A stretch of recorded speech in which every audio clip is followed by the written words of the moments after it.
Hello friends, good morning. और मैं आ गया हूँ आपके लिए आज कि संस्कृत में आज हम लेंगे एक वचन संस्कृत के लिंग पुरुष और वचन। लिंग पुरुष और वचन, इन तीनों चीज़ों के बारे में आज हम पढ़ेंगे कि संस्कृत के अंदर लिंग क्या होता है, कितने लिंग होते हैं, पुरुष कितने होते हैं, कौन कौन से होते हैं, और वचन कितने होते हैं और कौन कौन से होते हैं। तो सबसे पहले हम पढ़ेंगे आज, देखिए लिंग।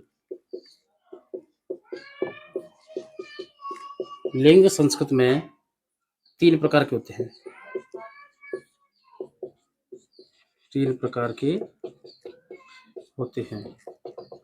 देखिए, संस्कृत के बारे में जानकारी लेने के लिए सबसे पहले हमें लिंग, पुरुष, वचन, इन चीज़ों की बहुत आवश्यकता होती है। इनके बारे में जानकारी होना बहुत ज़रूरी है। देखिए, संस्कृत के अंदर जो लिंग होते हैं वो 3 प्रकार के होते हैं। कौन कौन से होते हैं? इसमें एक होता है आपका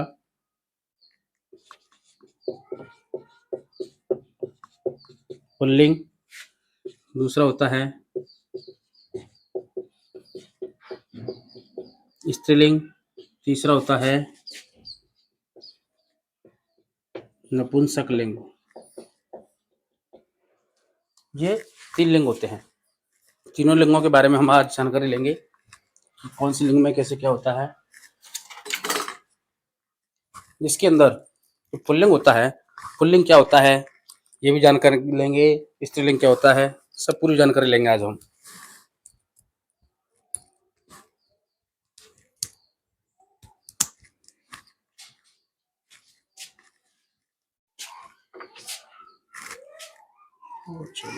पहले लिखते हैं हम यहाँ पुल्लिंग। पुल्लिंग क्या होता है?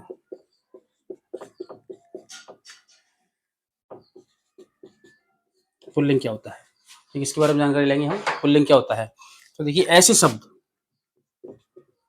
जिनसे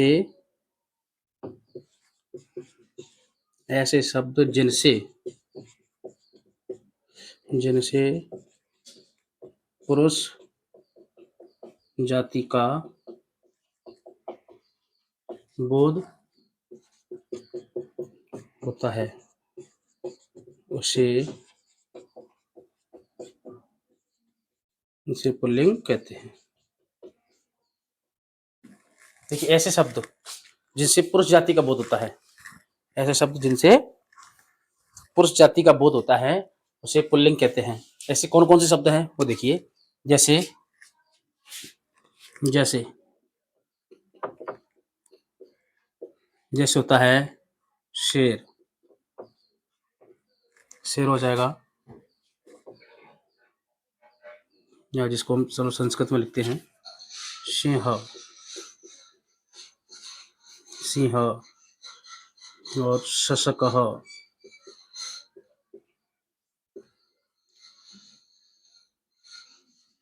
पुरुषः, या जनः, कुछ भी आ जाए, बालकः,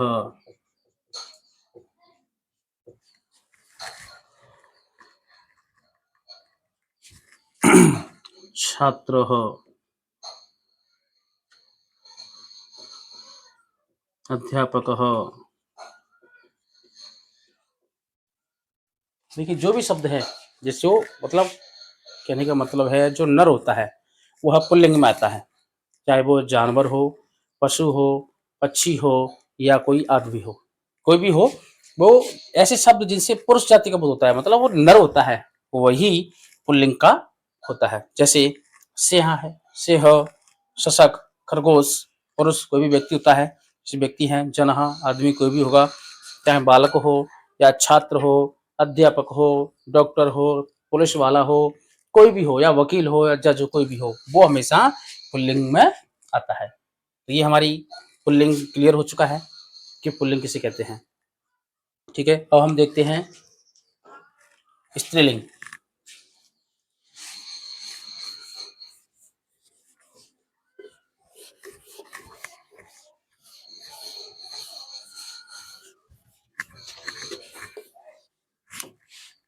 हम देखते हैं कि स्त्रीलिंग क्या होता है। नंबर 2 होता है स्त्रीलिंग। स्त्रीलिंग क्या होता है? स्त्रीलिंग में वो शब्द आते हैं जिनसे स्त्री जाति का बोध होता है। इसका स्त्री जाति का, कि यहाँ हम लिख सकते हैं कि ऐसे ऐसे शब्द जिनसे स्त्री जाति का बोध होता है,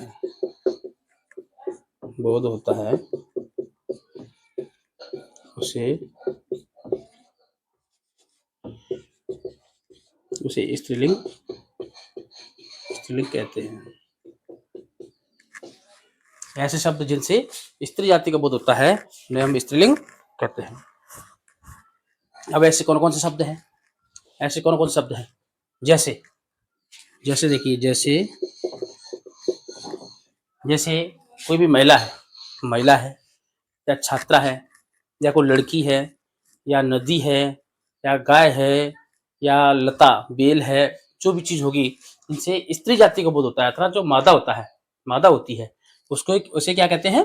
हम स्त्रीलिंग कहते हैं। जैसे में देखो, जैसे महिला आ जाती है, महिला हो, नदी हो, लता हो, अजा बकरी हो, या आपका शिक्षिका हो, या अध्यापिका कह सकते हैं, अध्यापिका आदि जो शब्द हैं वो क्या है? स्त्रीलिंग के होते हैं। अर्थात ऐसे शब्द जिनसे स्त्री जाति का बोध होता है। देखिए महिला है, ये महिला स्त्री है। नदी, ये भी बहती है, बहता नहीं है, तो ये भी स्त्रीलिंग में आएगी। लता भी बढ़ जाती है, छोटी हो जाती है, बड़ी हो जाती है, तो ये क्या है? स्त्रीलिंग आएगी। एक आपकी है जैसे कक्षा,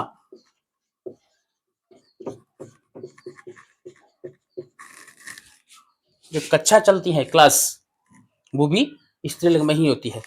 ठीक है ना? इस तरीका से हमारा ये क्या है, स्त्रीलिंग है, वो भी क्लियर हो चुका कि स्त्रीलिंग क्या होता है। ठीक है, समझ में आ गया होगा।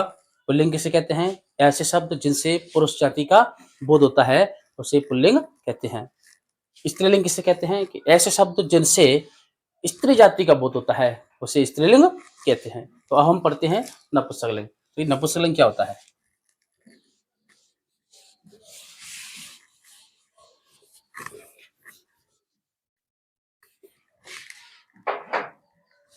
हम पढ़ते हैं नपुंसकलिंग।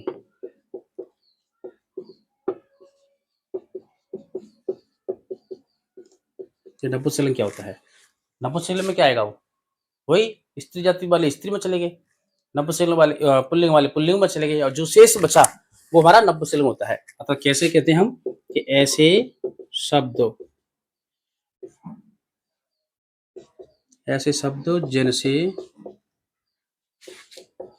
जिनसे ऐसे शब्द जो न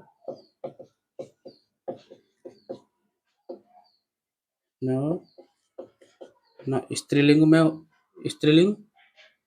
हो और न पुल्लिंग हो, तो उन्हें हो, या ऐसे भी हो सकते हैं, पुल्लिंग हो या निर्जीव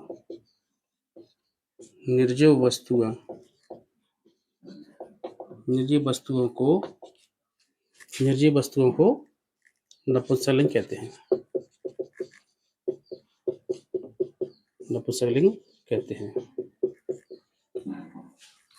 ठीक है, समझ में आया होगा कि स्त्रीलिंग, पुल्लिंग, नपुंसकलिंग क्या होता है।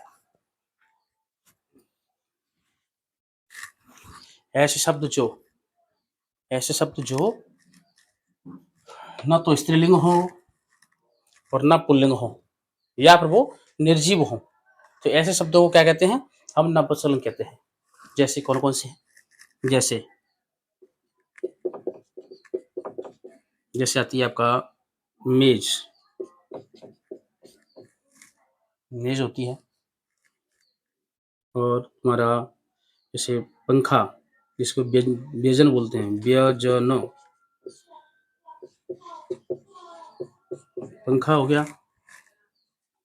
और आपका जैसे कलम, कलम हो गई, और आपका पुस्तक, फल, फूल, पत्ते, ये सब क्या है? ये सब नपुंसकलिंग है। ठीक है? ऐसे शब्द जो ना स्त्रीलिंग हो, ना पुल्लिंग हो, या फिर वो निर्जीव हो। तो ऐसी वस्तुएं जो होती हैं, या ऐसे जो भी शब्द होते हैं, वो नपुंसकलिंग में आते हैं। जैसे मेज हो गया, मेज होती है, कुर्सी होती है, ये सब क्या है? सभी नपुंसकलिंग में है। पंखा है, कलम है, पुस्तक है, फल फूल पत्ते वगैरह हैं, ये सभी नपुंसकलिंग में आते हैं। तो ये हमारा क्लियर हो चुका है लिंग वाला। लिंग कौन कौन से होते हैं? ठीक है, तीनों लिंग हो गए हमारे। संस्कृत का 3 लिंग होते हैं, पुल्लिंग, स्त्रीलिंग और नपुंसकलिंग। तो 3 लिंग हमारे क्लियर हो चुके हैं। अब हम पढ़ते हैं पुरुष। संस्कृत के अंदर पुरुष कितने होते हैं? तो वही देखते हैं संस्कृत के अंदर पुरुष कितने होते हैं।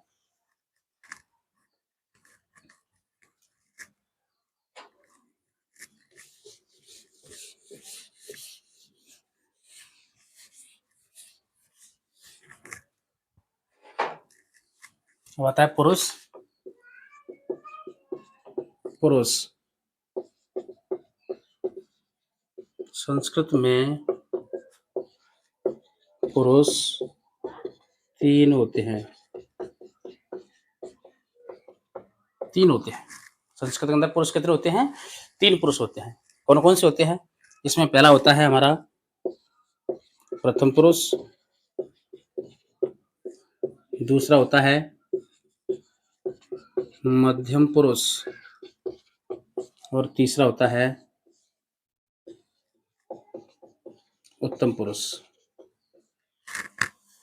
ये 3 पुरुष होते हैं, प्रथम पुरुष, मध्यम पुरुष और उत्तम पुरुष।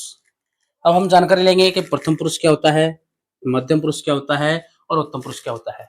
देखिए, संस्कृत के बारे में जानकारी लेने के लिए हमें लिंग, पुरुष, वचन की बहुत जरूरत होती है। जब तक हमें यही नॉलेज नहीं है कि लिंग क्या होते हैं, कितने लिंग होते हैं, कौन से लिंग में कौन कौन से शब्द आते हैं, या पुरुष कितने होते हैं, कौन कौन से होते हैं, कौन सा पुरुष क्या होता है, ये भी समझ में नहीं आता, या वचन, ये अगर कुछ भी नहीं, ये समझ में नहीं आता है तो संस्कृत पढ़ ही नहीं सकते, संस्कृत के बारे में जानकारी नहीं मिल सकती हमें। इसलिए सबसे पहले हमें इन चीज़ों के बारे में जानकारी होना बहुत ज़रूरी है। जैसे कक्षा 6 क्लास के बच्चे हैं, वो बेचारे क्या है 6 क्लास में पहली बार संस्कृत को पढ़ना स्टार्ट करते हैं, तो उनके लिए क्या है ये चीज़ बहुत ज़रूरी है। बहुत सारे बच्चे 10th तक पहुँच जाते हैं, उनको अभी ये नहीं पता चलता है कि पुरुष किसे कहते हैं, प्रथम पुरुष क्या होता है, मध्यम पुरुष क्या होता है। तो इसलिए इनकी जानकारी लेने के लिए हम बिल्कुल स्टार्ट से स्टार्ट कर रहे हैं हम आज से, कि आपको संस्कृत की ग्रामर जो भी है चैप्टर बाय चैप्टर पूरी ग्रामर पढ़ाई जाएगी बहुत ही सरल तरीका से।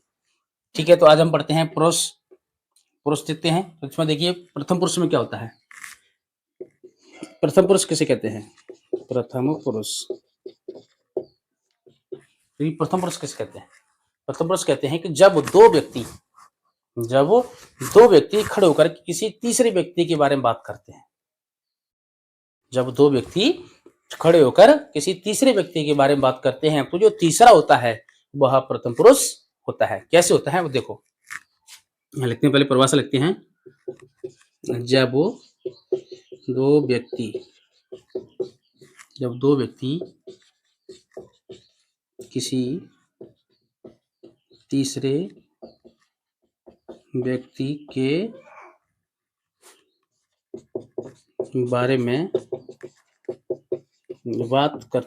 व्यक्ति के बारे में बात करते हैं, तो तीसरा व्यक्ति प्रथम पुरुष होता है। जब 2 व्यक्ति खड़े होकर किसी तीसरे व्यक्ति के बारे में बात करते हैं, जो तीसरा व्यक्ति होता है वो क्या होता है? प्रथम पुरुष होता है। कैसे?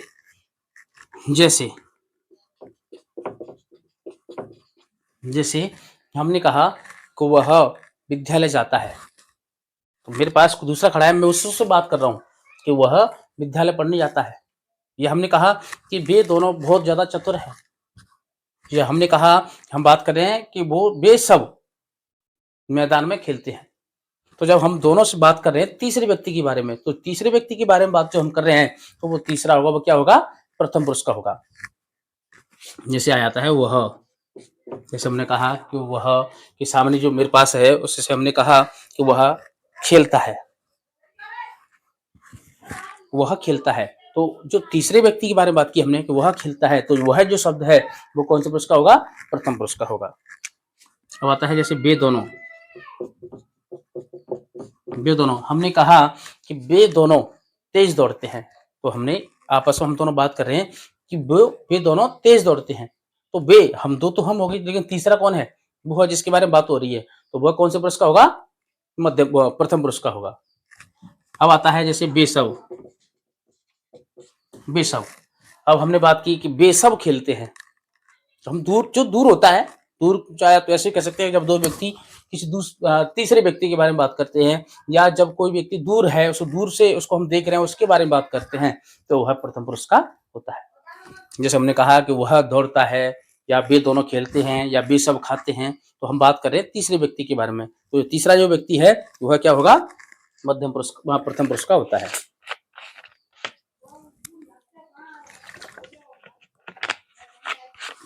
अब बात आती है मध्यम पुरुष की, जो समझ में आ गया होगा प्रथम पुरुष क्या होता है।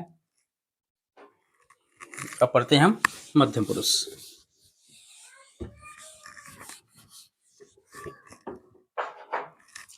अब आता हमारा मध्यम पुरुष।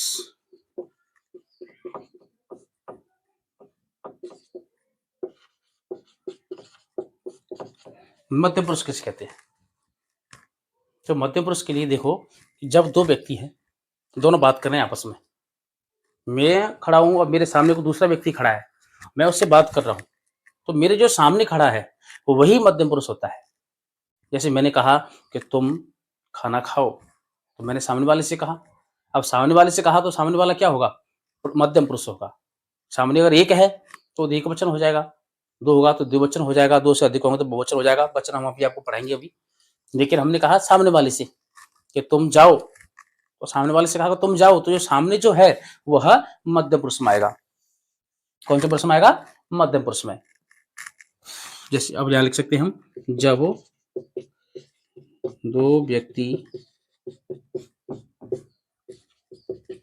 बात करते हैं तो वक्ता के सामने वाला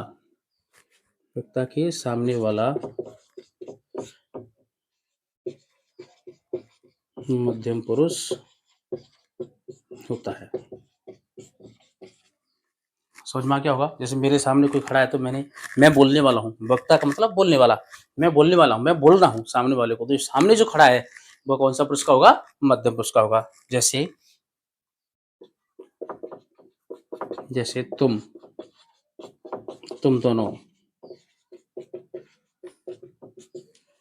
और तुम सब, ये सभी क्या है? मध्यम पुरुष के शब्द हैं। ठीक है, समझ में आ गया होगा मध्यम पुरुष। अब हम पढ़ते हैं उत्तम पुरुष।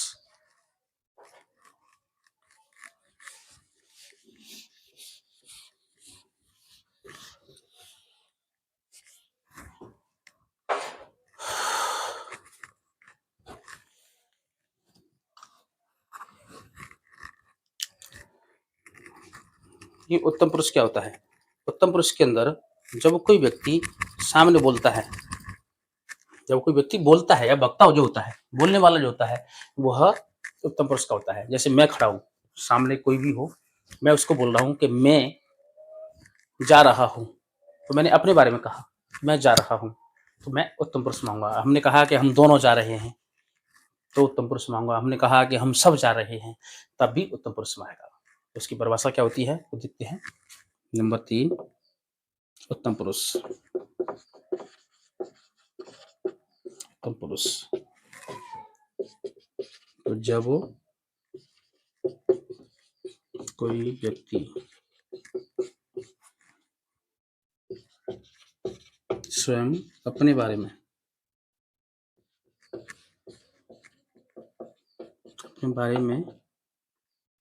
कहता है, कहता है तो वह उत्तम पुरुष होता है। कैसे होता है? जैसे जैसे कहा मैं या हम दोनों या हम सब,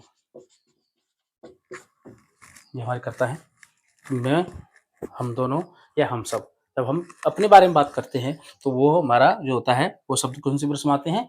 उत्तम पुरुष में आते हैं। ठीक है, तो लिंग हमारे क्लियर हो चुके हैं, पुरुष क्लियर हो चुके हैं। अब देखते हैं वचन। वचन संस्कृत में कितने होते हैं और क्या क्या होता है, किस तरीके से होते हैं?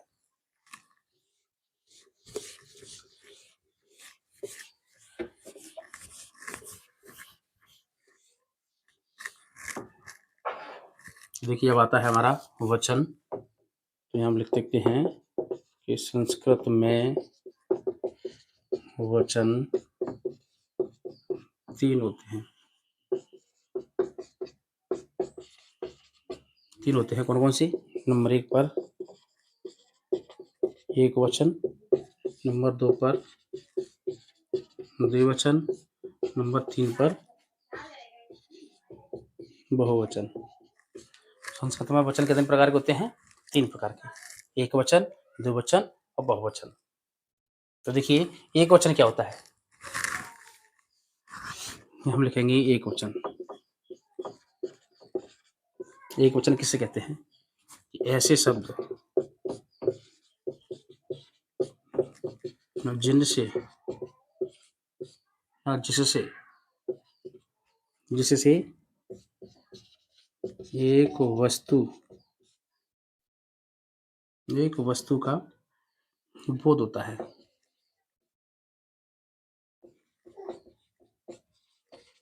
एक वस्तु का बोध होता है, चाहे वो एक इंसान आदमी हो या कोई एक जानवर हो या एक पुस्तक हो, एक फल हो, फूल हो, कुछ भी होगा, अगर एक है तो उसे हम एक वचन में लेके आते हैं, उसको एक वचन कहते हैं। कोई भी हो सकता है, जैसे जैसे एक फल, जैसे क्या होगा? एक फल हो गया, एक पुस्तक हो गई,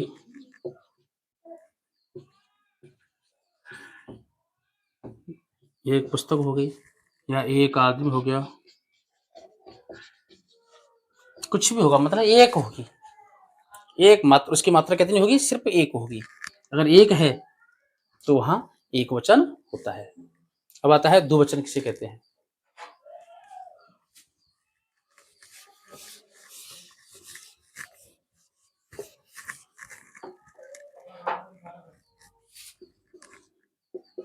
द्विवचन। देखिए द्विवचन क्या होता है कि ऐसे शब्द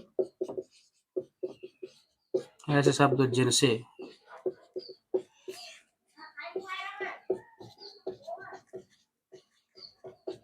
दो वस्तुओं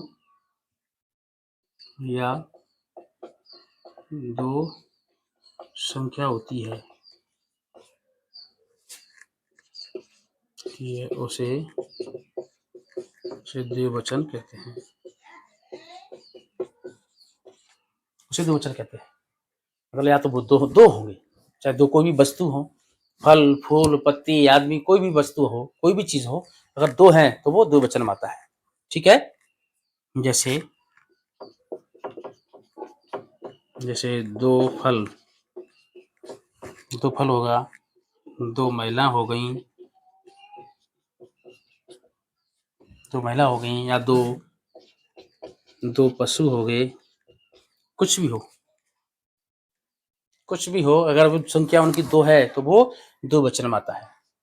अब बात आती है बहुवचन की, कि बहुवचन किसे कहते हैं। तो देखते हैं बहुवचन किसे कहते हैं।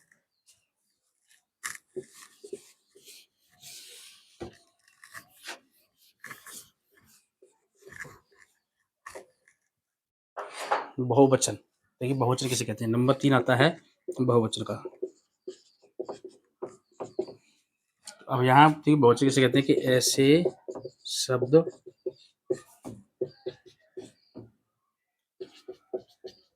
जिनसे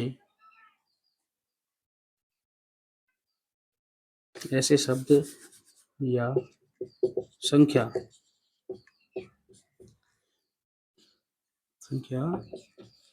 3 या 3 से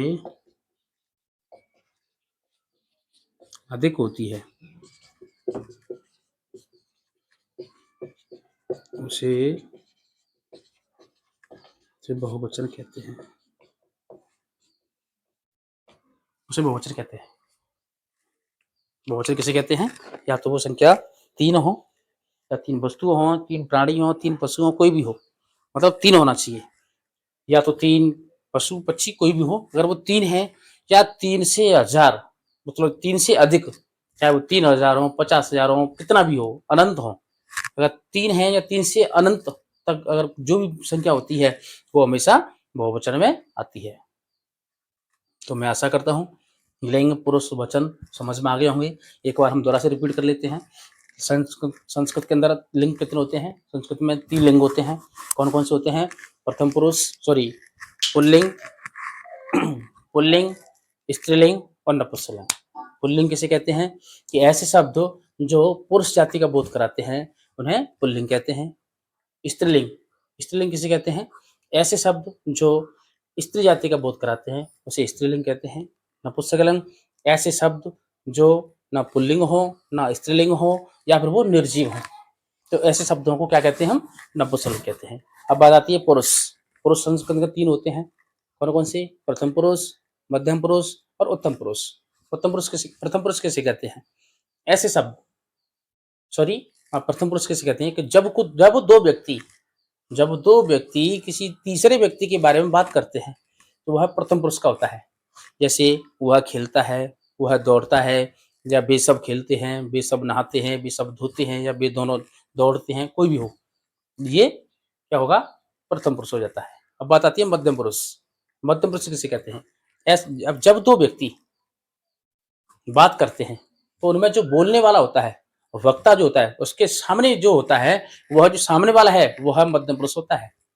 जैसे मेरे सामने कोई दूसरा है और मैं कह रहा हूँ कि भाई तुम खेलो, तुम खेलो, तुम जाओ, तुम खाओ, या तुम सब पढ़ो, जो भी है सामने वाले से कहा जा रहा है, तो सामने जो है वह मध्यम पुरुष होता है। ठीक है। अब बात आती है उत्तम पुरुष की। उत्तम पुरुष क्या होता है? तो जब कोई व्यक्ति स्वयं अपने बारे में बोलता है तो वह उत्तम पुरुष का होता है। जैसे मैंने कहा मैं पढ़ता हूँ, तो मैंने अपने बारे में कहा। हम दोनों दौड़ते हैं तो हमने अपने बारे में कहा। हम सब खेलते हैं तब भी हमने अपने बारे में कहा। ये हमारा जो पुरुष है वो कौन सा पुरुष होगा? उत्तम पुरुष होगा। अगर मैं अकेला हूं तो एक वचन हो जाएगा, हम 2 हैं तो 2 वचन हो जाएगा, अगर हम 2 से अधिक हैं, 3 या 3 से अधिक हैं तो बहुवचन हो जाएगा। अब बात आती है लिंग पुरुष और वचन। वचन संस्कृत में 3 होते हैं, एक वचन, द्विवचन और बहुवचन। एक वचन क्या होता है? एक वचन वह होता है जिससे एक संख्या का बोध होता हो। जैसे एक ही है, चाहे एक बालक हो, एक फल हो, एक फूल हो, या एक आदमी हो, कोई भी चीज हो, अगर एक है तो वह एक वचन होता है। अब आता है द्विवचन। द्विवचन में क्या होता है कि जिससे 2 संख्याओं का बोध होता है उसे द्विवचन कहते हैं। चाहे 2 छात्र हो, 2 व्यक्ति हो, 2 पशु हो, कुछ भी होगा, लेकिन वो 2 हैं तो वो द्विवचन में आएगा। अब आता है बहुवचन। बहुवचन क्या होता है? बहुवचन ऐसे शब्द होते हैं या ऐसी संख्या जिससे जो 3 हो या 3 से अधिक हो। 3 हो या 3 से अधिक हो तो वहां बहुवचन होता है। जैसे कहा 5 लोग पढ़ते हैं, तो 5 लोग पढ़ते हैं तो पांचों जो आएंगे वो बहुवचन में आएंगे। 3 बच्चे दौड़ते हैं तो 3 जो बच्चे हैं वो दौड़ेंगे तो वो बहुवचन में आएंगे। या 10,000 लोग मैदानों में दौड़ते हैं या घूमने जाते हैं, तो घूमने जाते हैं 10,000 जाते हैं तो तब भी वो बहुवचन में आएंगे। तो मैं ऐसा करता हूँ कि आज आपका लिंग, पुरुष और वचन तीनों जो चीजें हैं वो आपकी क्लियर हो चुकी होंगी, समझ में आ गया होगा। और आपको हमारी वीडियो अच्छी लगी हो तो प्लीज हमारे चैनल को लाइक करो, सब्सक्राइब करो और हमारी वीडियो को शेयर करो, जिससे ज्यादा से ज्यादा बच्चों को जानकारी प्राप्त हो और वो आपके माध्यम से कुछ सीख पाएं। धन्यवाद।